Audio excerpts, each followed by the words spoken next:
It is time for sports this morning here on Robin Hood Radio. Good morning. Thanks for joining us. Nice to have you along with us.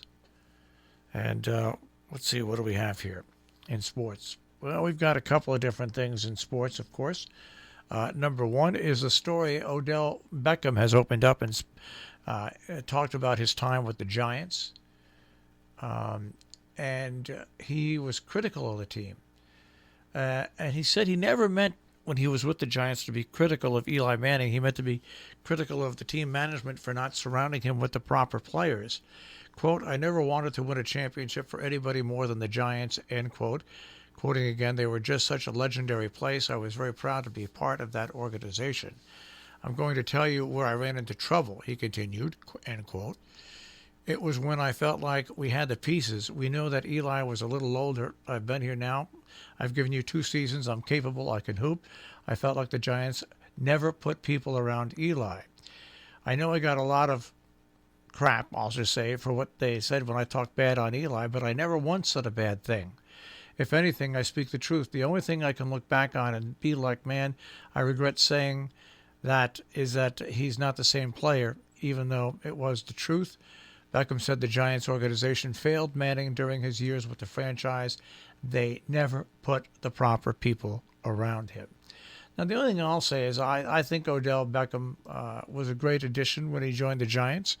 I think he's a good, possibly great ball player. But just look at this. What's the difference in the Giants since he hasn't been playing? Well, this year they're a better team. Last year, there wasn't much of a difference from the year when he was with them. And take a look at Cleveland. He's been out now from injury, and Cleveland seems to be a better team without him.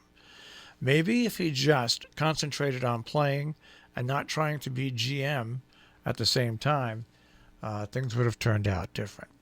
All right, big announcement from the Big Ten. They announced that Ohio State will advance to the championship game. They're eliminating the minimum game requirement in the football championship game, just one day after Ohio State was made ineligible by Michigan's cancellation of its game with the Buckeyes. There's a lot going on there that's behind the scenes that we're not all sure about. All right, in other NFL news in sports, tonight it's Thursday Night Football. New England, with a 6-6 record, goes on to take on the Los Angeles.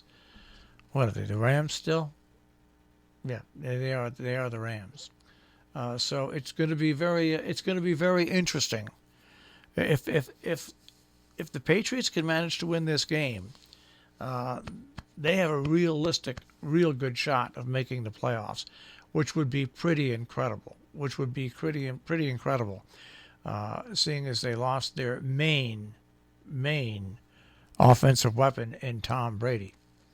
And if they do, it'll be one of Bill Belichick's better coaching jobs. There's no doubt about it. The projected 2021 NFL draft order, well, it's we all know who's going to be first. At least if it was held right now. The Jets would be first. Not much different about that. The power rankings are pretty interesting for this week, though, that the NFL puts together. It wasn't that long ago that the Giants were 31 out of 32 teams. The team that was 32, of course, was the Jets. And the team that was 31 was the Giants. But the Giants have moved up considerably in the rankings. I think the Giants are now rated like number 20, maybe even a little higher than that. So it's pretty interesting to see that. The difference that to me. That time has told in the league about the NFC East is that the Giants and the Washington football team both have defenses that are playing stellar right now. They can shut down big offenses. The Giants and the Redskins also lost a lot of games by just a few points where they had chances to win. Do you realize those teams that are now 5-7, they really each could have 8 wins right now, each one of them. But it took a while for the defenses to merge and take control of the game, which they're doing now, and it took a while for the offense on both those teams not to make many mistakes. Whereas you look at Philadelphia and Dallas, their defense is they're not playing up to par, and the offense has way too many turnovers. Take a look at the Giants' offense since Danny Dimes stopped turning the ball over. Yeah, 4-0. That tells you right there. All right. Well, that is a quick check on sports this morning here on Robin Hood Radio.